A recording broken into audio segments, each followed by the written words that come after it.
Welcome back to Kentucky Sports Television. Joining us now on Skype is Mike DeCourcy of the Sporting News. Mike, thank you for joining us. It's always a pleasure to have you. I guess we'll start with big news of the day. Nerlens Noel out now with a torn ACL for Kentucky. What was your reaction to hearing the news that Nerlens' season was over? Well, when I saw what happened on Tuesday night, my first reaction was just hoping. My first reaction was that in my mind he was going to be done for the year, and I was just hoping that for his sake it would be, say, a dislocated kneecap with minor ligament damage, and that he'd be back for himself in a month or 2 or 3 or whatever, and not that he would have to go through the protracted rehabilitation that's involved with an ACL. Unfortunately, that's what it turned out to be. But I from the moment that it occurred on Tuesday night, and what the reactions were in terms of his teammates and Nerlens himself, I had very little doubt that he played his last second for Kentucky this season.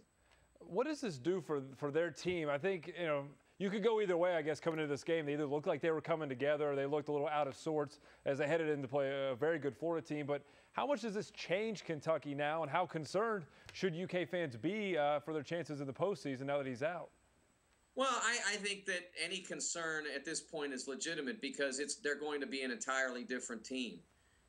Nerlens was, if you play as a starter, more or less you're 20% of the team. But anyone who thinks that Nerlens was only 1/5 of that team is kidding themselves. He was by far the engine of that team, the driving force, especially at the defensive end. His energy was maybe the best quality of this basketball team. And to be absent that, it's going to be very difficult for Kentucky to reinvent itself in a short amount of time. With Nerlens, they always had the knowledge that they had special talent and special ability, and that if they could continue riding that, even though they didn't have great achievement from a standpoint of high-level victories and that sort of thing, they were going to probably have significant numbers of victories by the end of the year and would be in the proximity of making the field.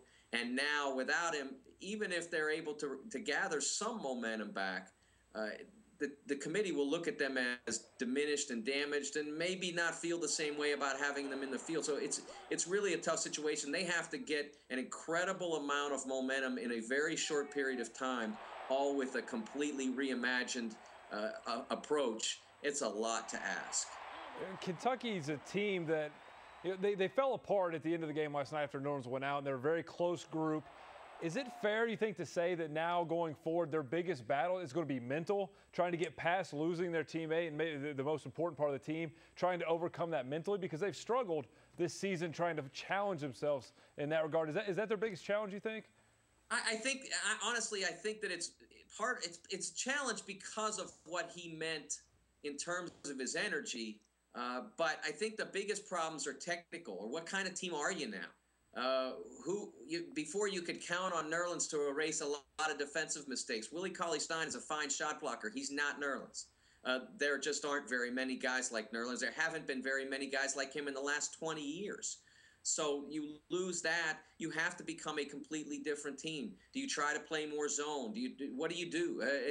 And Coach Cal and his staff all have to sort of try to figure out what approach do you take with what you have left, and they have to do it in such a hurry. It's really a challenge for them, but I think it's much more technical than it is mental. Although the problems this team already had in terms of psychology, in terms of being connected to the game plan, being energetic enough, being confident enough, those don't go away, and you lose what Nerlens did to cover for that. But at the same time, I think the most important thing is, how do you play? What kind of team are you now?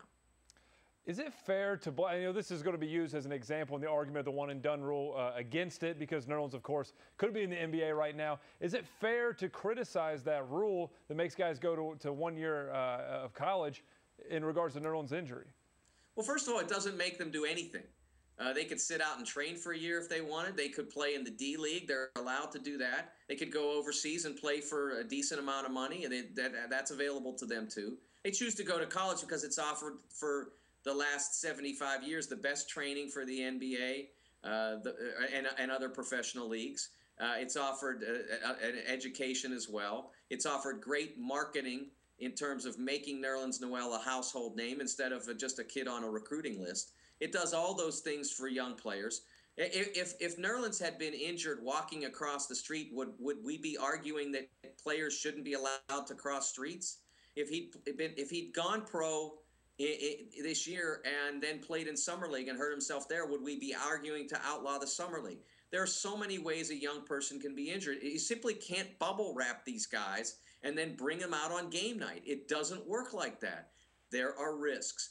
Could you take better care of a player like Nerlens Noel? Well, you could start by giving him and everyone else a stipend that the NCAA membership shot down after originally it was improved. That was a disgrace. Could you allow Nerlens Noel to get some money from an agent or from some endorsements or this or that? I'm open to listening about that. I'm not totally closed off to that. But the idea that the NBA has to invite teenagers to play in its league that are absolutely untrained to play basketball at that level, just because they're nice kids or whatever, that's not a good enough argument. The NBA has a business to protect. There are a couple of elements that we're hurting. One, they couldn't train the players. You can't. It's basically like taking a kid out of the high school band and putting him in the London Symphony Orchestra and saying, "Hey, catch up." The second thing was that they were turning off a very significant number of basketball fans in this country who hated the fact that a generation of players from LeBron James to Kobe Bryant and everybody else never played in college. They liked the progression of players from one step to the next to the next. And turning off basketball fans when your business is to sell basketball isn't smart. So there were a number of things that they considered in doing this. I'd rather the age limit be a little higher, and I'd rather the players be better taken care of. I don't think that completely eliminating and allowing high school graduates back in the league is the answer. Excellent stuff. Mike DeCourcy, Sporting News, thank you very much for joining us. We always enjoy talking with you, and hopefully we can do it again before the season's over. Anytime. Thanks very much.